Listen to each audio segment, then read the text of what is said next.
Hello everyone. Today we talk about how to fix the app of Chat All. You will go to settings. Then we click on apps. After that you will search the app Chat All and then we click. Then will on for stop. After that you will go to storage. Then we click on clear cache. In the end, you will turn your Wi-Fi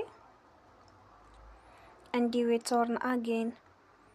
Don't forget to support us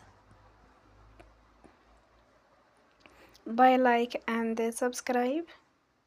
See you next time and thank you for watching.